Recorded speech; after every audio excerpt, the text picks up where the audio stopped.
Kia ora and welcome to this episode of The Amateur Austenite. I'm Frances Duncan, an author and the founder of the Jane Austen Society of Aotearoa New Zealand. My co-host is Rachel Pillar. Hi! Today we're discussing Chapter 2 of Emma. In Chapter 2, we learn Mr. Weston's backstory, his romance with Mrs. Weston, and about his son, Frank Churchill. It sounds like Mr. Weston is from trade, because the last 2 or 3 generations have been rising into gentility and property. He's rising to be a gentleman. Technically, he's from trade. Yeah, switching, occupations isn't quite the right word that I'm thinking of, but status, I guess. Always a goal, I feel, for a lot of men in these kind of stories. I think it's really hard for us to understand because we don't tend to have the same class system. I think there is a kind of a class system in New Zealand, but it's not as overt as this. New Zealand, being such a young country with a lot of written history, at least starting around just before the Treaty of Waitangi in 1830s, 1840s, New Zealand's society structure, it's so much more, I guess what I want to say modern is the word. A lot of the people who were moving to New Zealand, early colonialists, wouldn't have been the people who were really rich because they had their place in society already over in England. They're not going to uproot their entire lives of wealth just to come and move to a small, tiny country. So it's like we have a very different society structure here. It's very different for us to understand the changing of rank for a person, that especially in this time, because we just haven't had that here. In New Zealand, people almost look down on you if you've got money and think you're better than everybody else. They're like, who do you think you are? Yeah, just scathing looks and remarks. Why are you dressed so nicely? I think it depends on where you are in New Zealand as well, though, because in Wellington, you've got a much more kind of artsy, more progressive kind of mindset. So you do get a lot of the people being like, why are you trying to be better than everybody else? You're definitely not. But then if you're up in Auckland, it's that whole more business, sorry for any Auckland listeners, but pompous kind of. If you've ever been to Auckland, and that's the only place you've been in New Zealand, you have not visited New Zealand. Yeah, no. They have a really different culture from the rest of the country. Yeah. New Zealand gets a reputation of being a very laid-back place. Auckland is the only place I think that doesn't fit that type. What I find weird, though, Emma likes Mr. Weston, but he's sort of just a gentleman because he's just bought some property, and she likes Mrs. Weston, who was a governess, but later we will discover she doesn't like the Coles because they come from trade and they're just getting into gentility. She doesn't like Harriet's boyfriend because he's a farmer. Yeah, You're like, Mr. Martin, she's so condescending to people of lower class.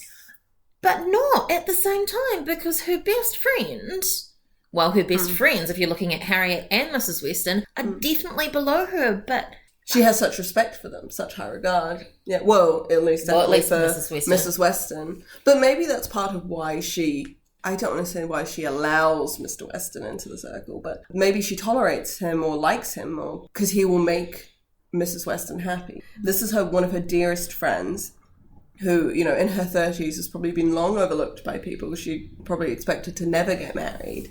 But Emma, her true heart, is a romantic, while she thinks there are many people below who she thinks her friend should be with. It's like you always want what's best for your friends, and with Harriet, she thinks a farmer's not good enough for my friend. Maybe because Miss Taylor is so much older than Harriet's character, she has much less prospects as well. So maybe that's part of why Emma has such a different attitude to Mr. Weston compared to how she treats many of the others. Emma is at the top of society in Highbury. She kind of doesn't have any peers apart from Mr. Knightley, and you're like, who else is she meant to hang out with if she's not hanging out with people that are of a lower rank than her?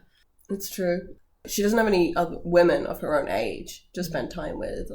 She meets Harriet, but Harriet isn't in her same class. I mean, a lot of Austen's stories are set more in the country areas where they're not in the city. So if this was taking place in the city, then there'd be so many other people of Emma's age and rank for her to converse with. But she just doesn't have that where she is. So she does kind of have to settle for who's around. I wonder if Miss Bingley was a bit like that when They went to Netherfield, that she picks the eldest two Miss Bennets to spend time with because, well, I have to spend time with somebody. Yeah, limited options. Her sister's travelling with her, but her husband's with them as well, so it can't really spend all your time with your married sister, although they do spend an inordinate amount of time together. In England at this time, like, the population would have been pretty big still, like, for the time period, especially, but in New Zealand, we have such a small population already that it's like limited options already in some places. So it's like, you know, you go out into the country and it's like you just kind of end up hanging out with who's around because what are your other options? It's like high school, or when you're in a particular job, you have situational friends. Yeah. Because you happen to be in the same location doing the same thing. Absolutely. God knows I loved a lot of my co-workers and they've been very good friends over time, but there are so many people that I just don't keep up with anymore because we're not in the same sphere. We're in different places and different spaces, and so it's hard to keep up with people. And we have phones nowadays. Back then, you had letter correspondence, which is already just inordinately harder. Although I think you did tend to keep up those correspondences more because you didn't have people to hang out with, and getting letters was a form of entertainment, and you'd read them to other people. And then when you went to the city, you'd see someone that you hadn't seen in years or one of their acquaintances, so you weren't alone in the city. And the whole thing sounds really complicated. Yeah. Well, because there's also the whole etiquette kind of you need to be introduced. You don't just go up to someone who you don't really know and just start talking to them without like some kind of formal introduction. Yeah. So it's like you could have a mutual friend and that's enough of a way to kind of converse with someone, because it's like, oh, we do know this same person, rather than just having a complete stranger. But it's still not quite the same as just trying to make friends, because you can't go and talk to just anybody all the time. In some ways, it's still kind of the same, though. You can't just go up to a stranger in the street and start talking to them, because they'll be like, you weirdo. Exactly. Either you're weird, you want something from me, or you're going to try and kill me. And honestly, which of those options is the best one? But these days, we don't have those same social contracts. We're like, oh yeah, my friend lives in that city, you should hang out with them. We kind of expect people to go travelling and just deal with it themselves. Maybe you're on a tour and you make friends with the people on your tour, but that's kind of it. Otherwise, you're just by yourself. If you're staying in a hostel or something, you might hang out with those people, but making a long-lasting connection, I guess, is so different than just a situationship. A different kind of situation. A different kind of situationship. So the annotated Emma thinks that Austen has made a mistake, which is very rare, about Mr. Weston being in the militia, because of when the novel is set, which is like 1815, that back when he was supposedly in the military at war, Britain wasn't at war at that point. How is that possible? Was not Britain at war all the time? Britain's always been at war. What are you talking about?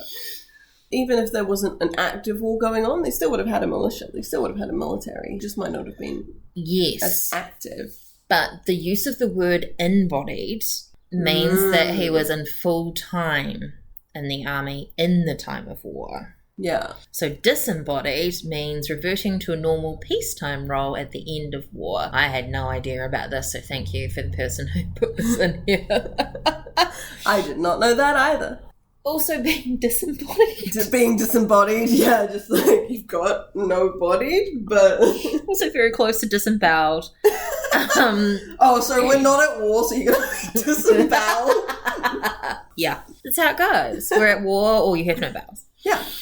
In terms of, like, active war, because the militia, like, was also... Because the militia was home, yeah, wasn't it? And then the army was, like, the army was out. So was he... If he was in the army. If he was in the army, at this time, Britain was still like heavily colonial, like colonizing places. So he could have been sent somewhere that was part of the wider army of away from home, where you might not have been in an active war setting, but the army was still needed to keep control of a lot of these colonies. That's a good point. They had like British soldiers in India for a very long time, even though India was fully part of the British colony. Yes. The British Empire and the great and wonderful things she has done.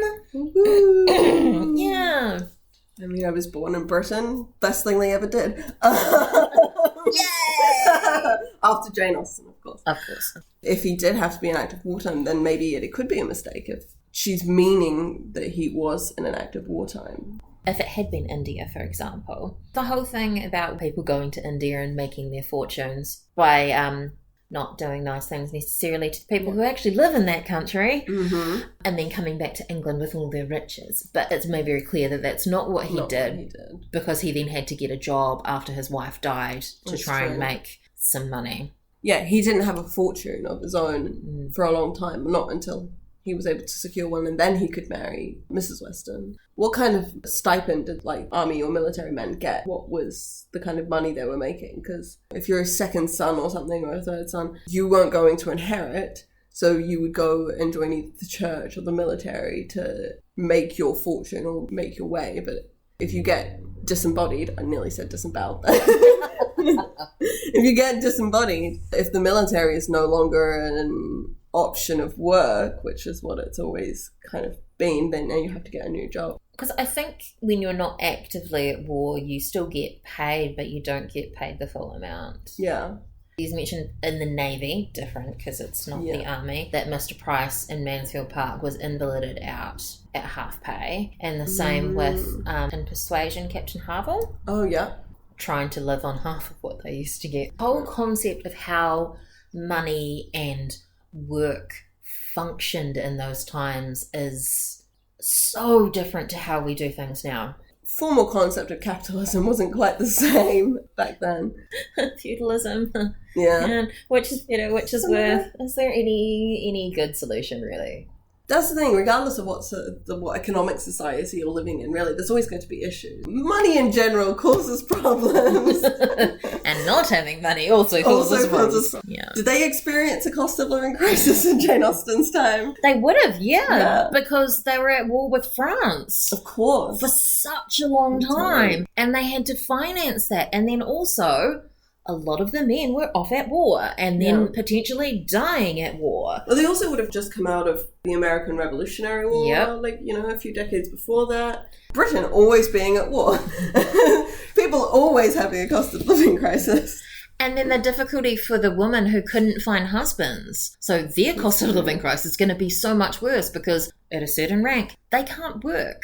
Technically, women really shouldn't be living alone either. And you're like, well, maybe I could have got married if everyone hadn't died at war.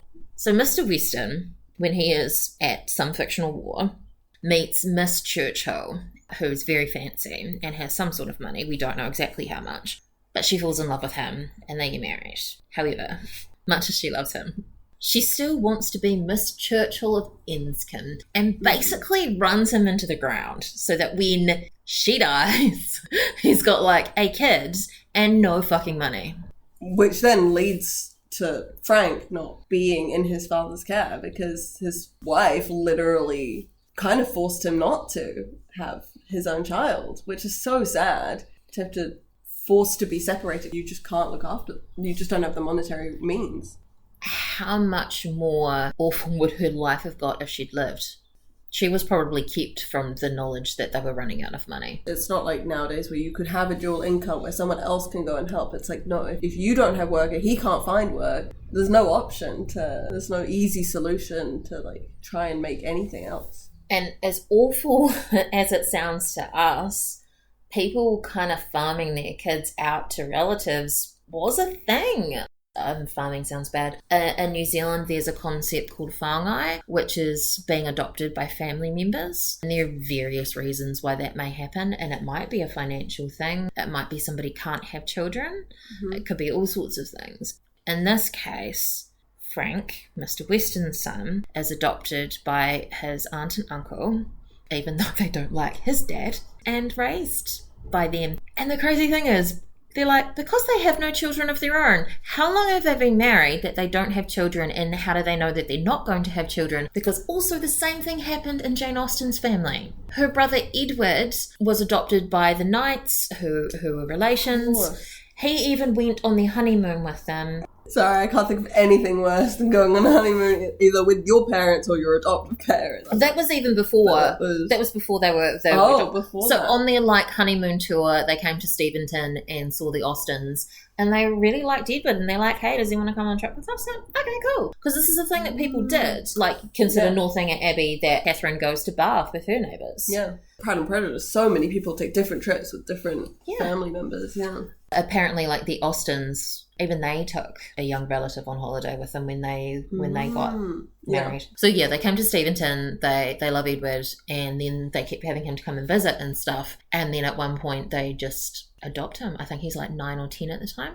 He's like adopted by them, and then he ends up becoming their heir. And so it's a similar sort of thing that happens to Frank Churchill, including the changing their surname. Because I guess that's just a more formal sign. I don't know much about how the adoption system would have worked. Well, there's not a system. If there was a system. No, it's really informal.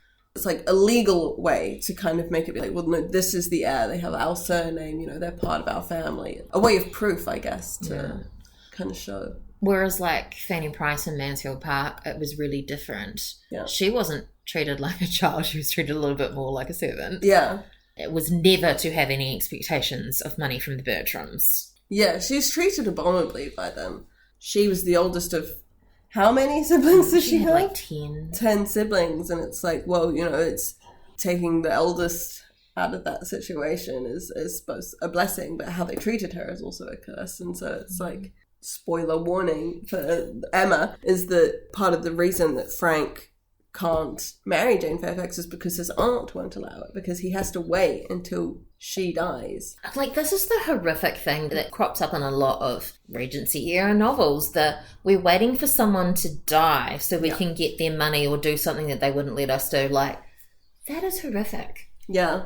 To have no other... In some ways, no other choice than to wait for someone to die. The person who you're waiting to die can give you, say it's your father and they're giving you a stipend of money to be able to make your own way, but it's like also inherit whatever debts they have too upon their death, which isn't always great either, which is never great. Also, because if your parents hate you, they can run the estate into the ground. Yep. I mean, money is still always like a way to be spiteful, especially in this time. Nowadays, you can split your estate amongst all of your children if you want, or give it to charity, or do whatever you want with it. But especially in this time frame with rich folk, it's like, no, whoever's the firstborn son. Like, you could have 4 daughters and then 1 son, and he's going to be the one to inherit. But then, I mean, you have... And I bet he's a brat, too. The golden child with the silver spoon in the mouth, because the only boy treated like a prince. Then you have the situation that does happen to the Bennets, where they've only had daughters, so it goes off to a distant cousin of... So this is only if it's entailed, though. If it's entailed, that's true. In Emma, which is the book we're actually talking about... Sorry, guys. We got a little excited. Isabella will inherit Hartfield because she's the oldest child. She's the oldest child. And it's quite funny, like, the Knightleys and the Woodhouses, that they've swapped position. So the youngest is marrying the oldest in both cases. It's very nicely tied up, not at all incestuous. But I mean, at least that kind of, in the end, kind of works out for both of their families, because it means that, because obviously... Isabella and her husband, John, that's it, thank you, it's been a while. Isabella and John off living their own lives. Emma's at home with her dad. Mr. Knightley's got his own place because he's the oldest, and so when Emma's father dies, Isabella and her husband can move into that estate, and Emma can just go over to Knightley's. They're all still housed, which is a nice. Good thing. Although Knightley moved, I do have the thought of Knightley does move into Hartfield because he knows that Emma can't leave her father. Yeah, which is honestly probably one of the most romantic gestures that I think is made in any of Austen's books, is that he will give up his own independence so that she can continue to take care of her father. But I do wonder, did John and Isabella take care of it in the meantime? I mean, obviously they've got their own place, but I mean, then Knightley's house is just empty while he's living with Emma, and I'm like, well, your brother could go and stay there with his family in their ancestral home, and then you just swap houses later on. House swap, John Knightley is a lawyer. So they live in London so he can practice law. We know that Emma has £30,000. So we assume that Isabella would have had at least the same amount. Yeah. That's $1,500 a year. It's kind of a reasonable amount to live on, potentially. Does he really need to be working. There's obviously a lot more work in London, like across the board, let alone for a lawyer. But you'd still need some sort of lawyer out in the country, surely. Like, at least I can't remember how big of a town they're kind of living in, like how big this place is. Highbury? Oh, it's not huge. Yeah. It's a village, not a town, I believe. Yeah. Village, smaller. Would he need to work? Remind me, what does Frank do? Frank's a gentleman. He doesn't have a job. He doesn't have a job. Because he's going to inherit Enscombe from the Churchills. So he doesn't need to work. So he's idle and rich and goes on holiday and flirts with women. Honestly, the most frustrating privilege.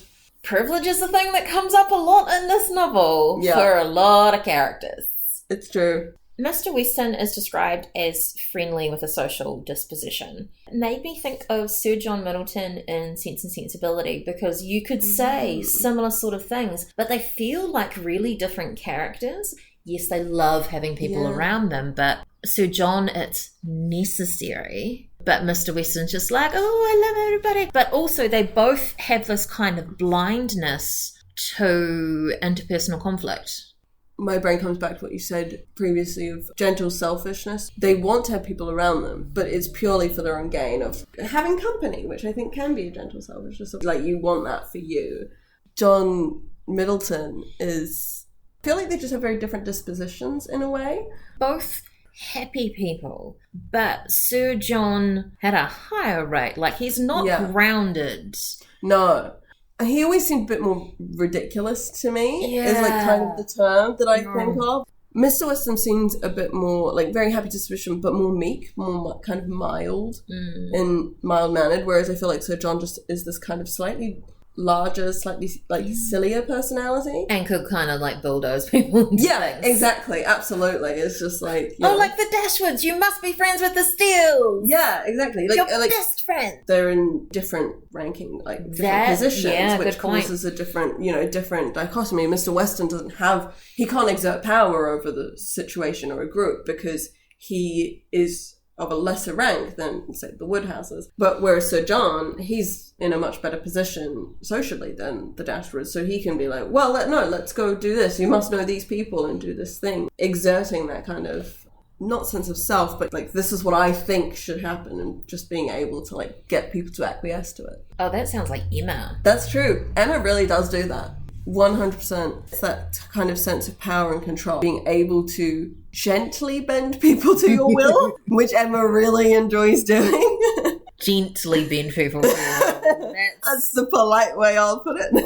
The aunt, Mrs. Churchill, governed her husband entirely, which sounds so like Lady Catherine de Bourgh in Pride and Prejudice. And also, how many people have said that Lady Catherine is who Emma could be if Mr. Knightley were not around? Oh, that's a really good point. I've never thought of that before. If she was left unchecked. Lady Catherine, I don't know a lot about her backstory. Like, obviously she's got her daughter Anne, who's quite unwell, but I don't know anything about kind of her husband and who he would have been and what happened to him. But if she was able to bend him to whatever she wanted, she would have had even more power than just a single woman speaking for herself, which is, Emma has a lot of power on her own at this young age, but purely because Mr. Knightley has such a strong backbone himself that she can't force the situation forever. Like, I feel like maybe Lady Catherine could, or did.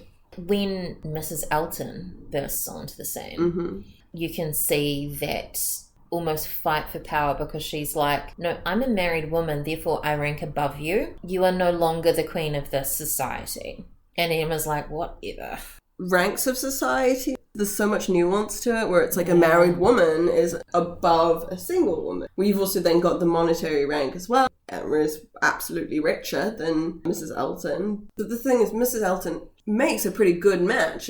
Mr. Elton is respected because of his role in society. Although she had like £10,000-15,000, she's totally could have married better. She could have. It is curious as to why she did marry Mr. Elton when she could have. Because she's annoying as fuck and no one else will marry her. How many men want to marry, like, very strong women? I mean, in Austen's books, the majority of the heroines are fairly strong characters, and they end up with men who appreciate that. But then you get these secondary characters, like in Pride and Prejudice, Mr. Wickham, who ends up with Lydia, and he enjoyed Elizabeth's company, but he could not have, I do not think they would have had a happy marriage, even if he hadn't been such an outright bastard.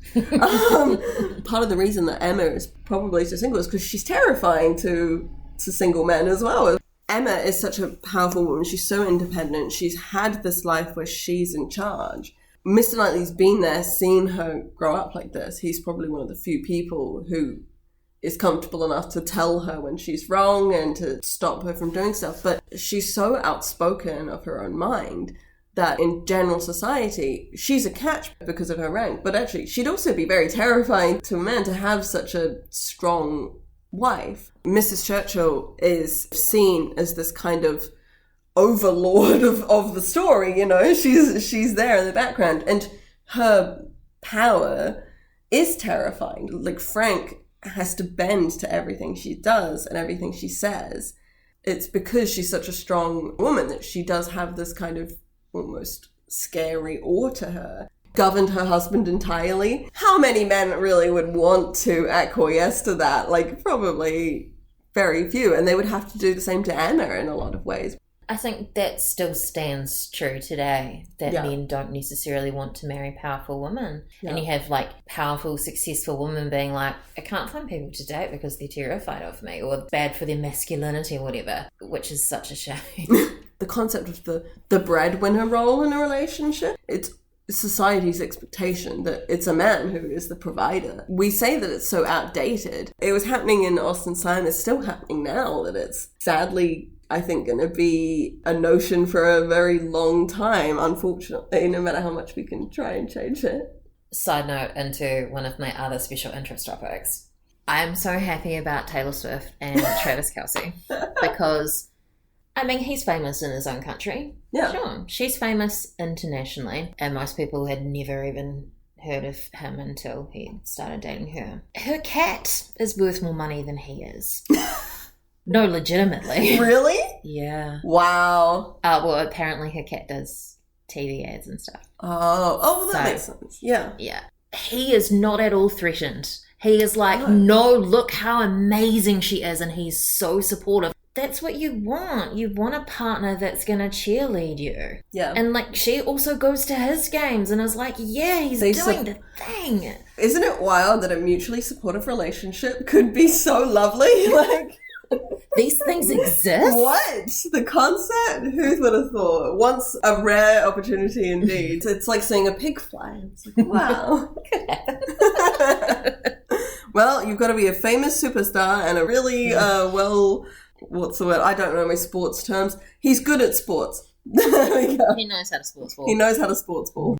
Mr. Woodhouse is talking again about poor Miss Taylor.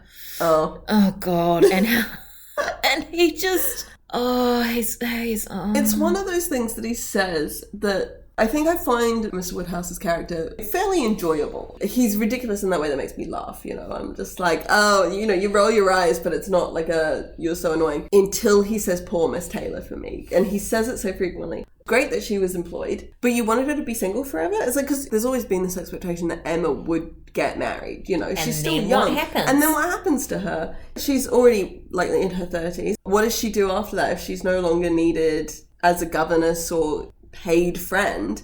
It's like she then have no mean of income and stuff. Like, she might get an annuity of a couple of $100 a year, which is very little to live on. Yeah. Every time he says poor Miss Taylor, part of the reason it irks me is because I feel like it's a very male thing to say. Emma, she's so happy for her friend despite her grief. I feel like most women, the only reason they would be upset is because, well, there's one less man on the marriage mark for them.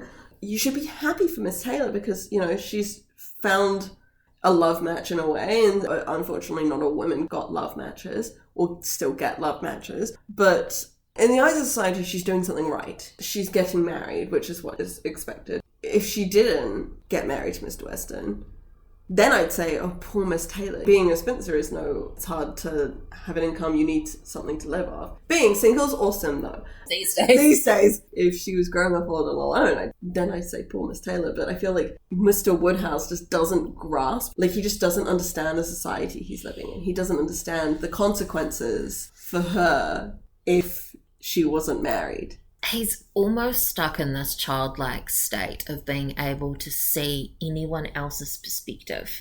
Like, this is a sign of maturity. Children get to a point and go, oh, other people have thoughts and feelings too, and I should think about them. Mr. Woodhouse has never had to do that. So everything's about the effect that it has on him. Whatever was unwholesome to him, he regarded as unfit for anybody. I can't do this, therefore you can't. So narrow-minded, and this is a thing that we still see now with people like racists or homophobic people, or people who don't agree with abortion, etc. Like, I would never do it, therefore you're not allowed to. Yeah. Like, what? I feel like it's most obvious with things like religion. No, there is one right way, and that's my way. And people will try and tell you, no, you should believe in this thing or do this thing because that's how you should do it. And it's eternally frustrating. It's a lack of respect. People always say the world doesn't revolve around you. And yes, there are other people in the world, but this is my body, I live in it, I cannot escape it. My world does revolve around me. Despite that, I can pay attention to the other planets and moons around me and what's happening in those places, what's happening in other people's lives. When you actually respect a person, you care about what's happening in their life. You try and at least understand, even if you can't resonate with it. I respect this person's feelings and thoughts and their life, and I feel like he just doesn't do that with anybody else. Mr. Woodhouse, I guess apart from Emma, but she is just so intrinsically connected to his life in every way. Yeah, you're so right. We need to consider other people in our orbit because our gravity has effect on other people. Yeah. The moon causes tides and stuff. You may affect someone else, but other people affect you all the time. I work retail. How people treat you really affects your entire day. Everybody should work in retail at one point in their lives. So and they hospitality. Know. Yes. I think everybody needs to do at least 6 months to a year minimum of hospitality. And the same amount in retail. None of this enforced army. No. Yeah, no. No. Don't join the church. Don't join the military. Do your mandatory time. And your public service in service. In service, yeah. So then you know how to treat people like they're actually people. Exactly. And every interaction you have with everybody, whether it's get on the bus and you say hello to the driver, you get out, you say thank you. That's 3 words. Hello, thank you. And it can change an entire thing. It's the same getting a coffee, going to the doctors or anything. Going to the doctors, whatever they say is probably going to affect whatever's happening in your life if you're going to the doctors. But it's all these really tiny little interactions really do have an effect on everything else. Mr. Woodhouse's character he doesn't see any interaction as him affecting anyone or anyone affecting him in a way, I guess. He's so focused on self. Other people's actions only affect him when he doesn't agree. Mrs. Weston is someone who's been in his house for a very long time. 16 years is a very long time. So I can understand why he'd be averse to that change. But I think for him not to grasp what that change actually means is such a different thing. The focus on self that Mr. Woodhouse has, I think Emma kind of has as well. They have what is often referred to as main character energy. Yeah.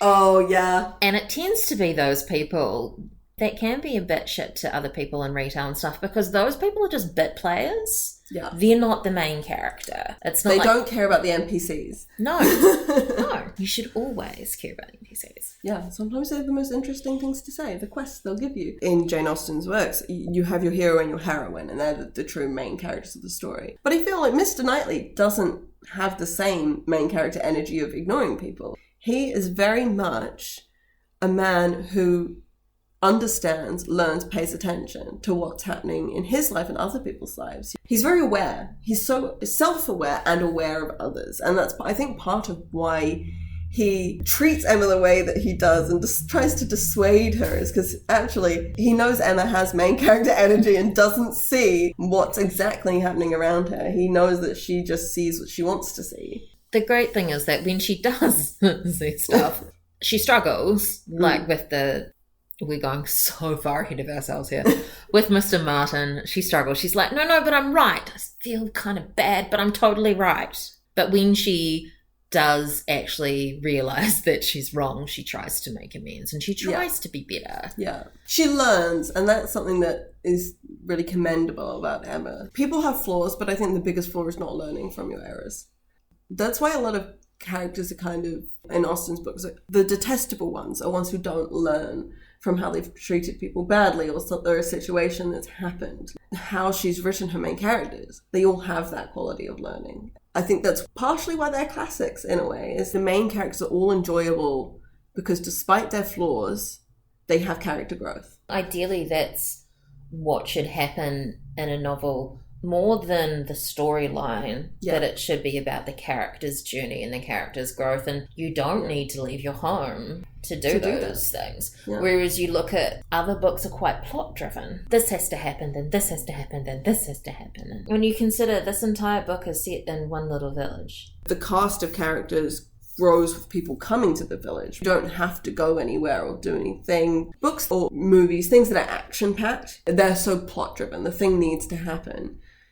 But you would come back to those things. Like, the reason there's like 20,000 Fast and Furious movies, and it's like, yeah, the action happens. But as you're watching things like that, the characters grow with each installment. That's what the chapter is. That's what chapters are in the book, is that's the next installment of the character growth over time. It's like, something happens in that chapter most of the time.